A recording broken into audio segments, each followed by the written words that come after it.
Iran made an attempt on your life? Yeah. That would be called total obliteration. Total obliteration. Obliteration. Welcome back to the Conspiracy Meta with DisillusionDruid. This week's theme is presidential assassinations.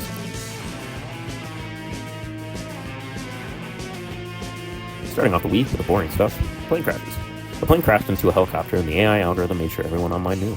Conspiracy accounts mobilized and dove into the gematria and symbolism, with ice skaters, Kansas, Eagles, and Philadelphia prominent. I was the one to break to everyone that ice skating in America started in Philadelphia, and from there the Kansas and Philadelphia symbolism piled on, notably that if the Eagles lose the Super Bowl this weekend, it'll be their 666th career loss. Shout out to the account Rabbit Season 1 for that spot.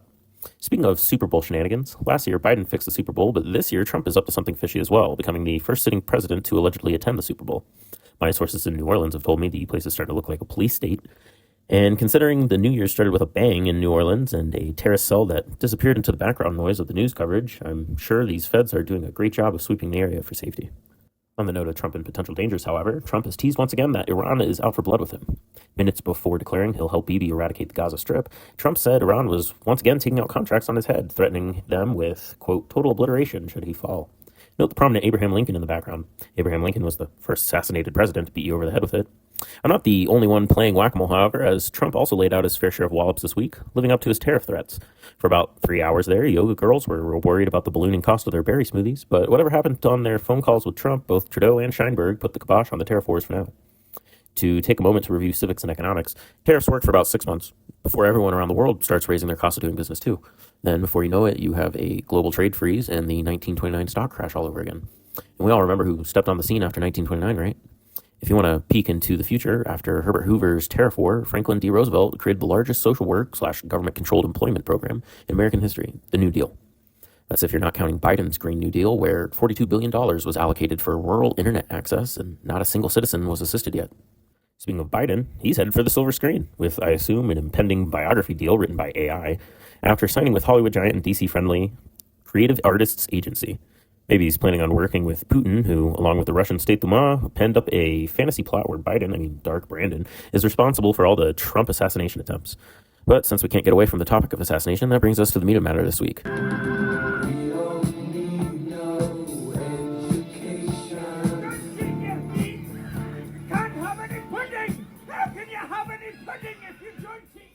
American presidential assassinations. The MK-Ultra Starlink 5G radio waves being beamed into our nanobot-infested brains have had the subject of assassination at the forefront of everyone's psyches for at least a year now. A grand total of 4 presidents out of 45 individuals have been whacked. That's 9%. And make no doubt of my word choice, these men were most certainly whacked. It might not be hard to believe that there's similar themes running through each of these assassinations. First, who can actually name all 4 presidents? We talked about Abraham Lincoln earlier. John Wilkes Booth shot him in the back in the balcony of the Ford Theater while yelling, "Sic Semper Tyrannis, ever thus to tyrants, Lebowski." There's the first theme, tyranny. Skipping to the most modern example everyone today knows, John Fitzgerald Kennedy. Although I have my doubts that Kennedy didn't fake it in some strange Osiris ritual, the official theory until Trump's papers come out is that Lee Harvey Oswald shot Kennedy from behind in the front of his head in the back of a Lincoln. Upon arrest, Stephen Oswald said, "I'm a patsy." As you might have noticed by the wordplay, there's a lot of weird synchronicities people have pointed out between Lincoln and JFK over the years. I'm sure if you ran the numbers, there would be some strange timing as well. Echoes, octaves. That's 2. Can you name the other 2? One was James Garfield, a footnote as far as presidencies go, shot in 1881 by Charles Julius Guiteau. Goodness, this man looks out of his mind like Charlie Manson 100 years too soon. Upon arrest, Guiteau said, "I want Chester Arthur for president." That's another theme, targeted regime change. That continues with a 4th and final attraction of today, William McKinley. Without getting into Tartaria this time, McKinley is quite an interesting figure to have been assassinated as the man served office on the precipice of literally an entirely new age. "I've done my duty for the working people," shouted Leon Frank Czolgosz when he shot McKinley in the Temple of Music, or Apollo, of the Buffalo's World Fair, or the Pan American Exposition as it was called, in 1901, months after McKinley was reelected. McKinley died at a time in history, at an event in history that seems almost foreign to us living today. The conspiracy surrounding the world's fairs run deep, but considering where McKinley was shot once looked like this, and now looks like this, the conspiracy that most intrigued me about McKinley's death was the erasure of history and old age.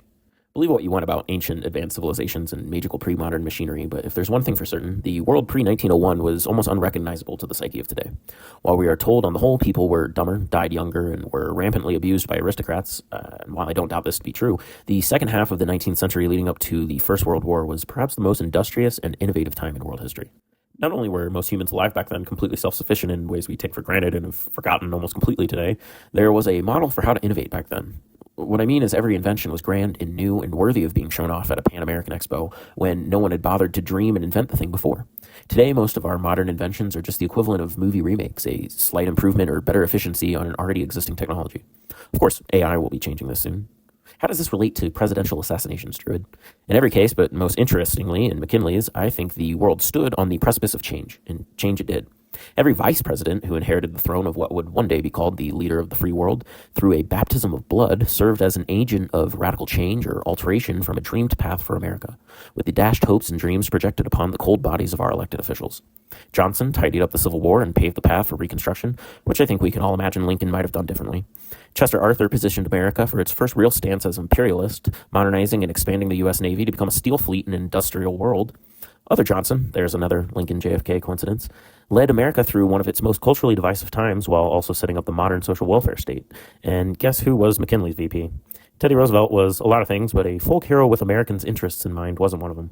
As talks of assassination clog the airwaves today and rumors about the Super Bowl and Trump abound, let's just examine the conditions America was under in these four circumstances.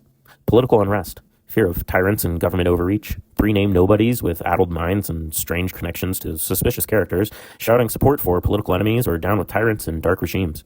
History standing on the edge of a new revolution, a new age of thinking in each case. Any of this sound familiar? If you thought Trump's ear was anything other than a bullet catch magic trick, I'm sorry to break it to you, but the guy staged the whole thing. Which brings me to my next point. In each case of assassination, the question we should be asking ourselves is, how many of these lone gun actors were truly working on behalf of ideals and visions of change? And how many of their hands were guided by forces unseen, not interested in ideals, but certainly regime change? Things to think on. Bringing Lincoln back into play, Daniel Penny was offered a job by Marc Andreesen, one of the Peter Thiel artificial intelligence cryptocurrency G-men. If you remember Bobby Palaio's post on Daniel Penny, maybe all this assassination, Lincoln, AI, Lion of Judah, and Trump talk is connected in ways unseen. But while we're on the subject of AI, this week OpenAI released Deep Research, what I'll call semi-agentic AI, with the purported ability to autonomously produce, well, deep research upon request. Imagine this tool in the hands of the people making it 10 years ago when the technology was viable but rare. As if inching closer to Skynet wasn't bad enough, OpenAI is moving into New Mexico, bringing the Bay Area gang with it as Los Alamos, under Trump's tenure, invites big tech into Epstein's most infiltrated nuclear facility. The intelligence community is ubiquitous in New Mexico, with OpenAI's new partner facility even employing their own counterintelligence agency, after Mossad hacked their system thanks to Ghislaine Maxwell's dad in the 70s. What a shit show. The Maxwell family still has connection to Los Alamos, and Epstein's ranch an hour down the highway is still being surveilled 24/7 on taxpayer dollars. I'm just saying. DOGE, where you at? And while we're talking about Elon, I doubt very much he will investigate OpenAI's involvement in New Mexico, as he's busy invading the nation himself. With unfettered access to classified documents, he has top security clearance after all, thanks to SpaceX, in every department, including Social Security. Listen, I don't want to agree with the left if I don't have to, but I don't want to agree with the right either, so I'll just say defending USAID is the nice, aesthetically appealing front you can't help but cheer for, while the money is reinvested in Israel missiles and El Salvadorian prisons. Elon is rapidly invading our country to establish a digital dystopian nightmare. Don't believe me? Watch his Joe Rogan interviews. He's been talking about all of this for years, including getting in the White House to control AI. Buckle up. We all bought the ticket. Now let's take the ride. Wrapping up the week with Russian news, keeping with our running theme, the bodies of an ex-mayor of Samara Russia Viktor Tarkhov and his wife were found stored in a barrel after weeks missing, with his granddaughter arrested under suspicion. This is 2 days after a bomb at an apartment in Moscow claimed the life of Armen Sarkisyan, a Ukrainian pro-Russian paramilitary leader, sparking memories of the recent assassination of Lieutenant General Igor Kirillov. The Moscow bombing came hours after Trump told Zelensky peace talks only happen if he gets rid of martial law and offers his job up for democratic review again. And Zelensky threatened Putin with more force if he continues to put off peace talks. Bring in the laser guns. That's it for this week. While the seeds of AI cyber wars and laser death beams are planted in our psyche for future conflicts, don't worry, because the UN has decided it's time to exercise its unelected unilateral power to save us all from the doomsday meteorite approaching. Fear porn piled on top of the actual pornography in the news this week. What can you do but laugh? That's life. Until next time. Remember to like, follow, subscribe, and share my videos with everyone who's too busy chugging corn syrup watching a scripted Roman Coliseum game to notice the bullshit all around us. Keep seeking truthers. You can find the answers you're looking for if you actually look for them.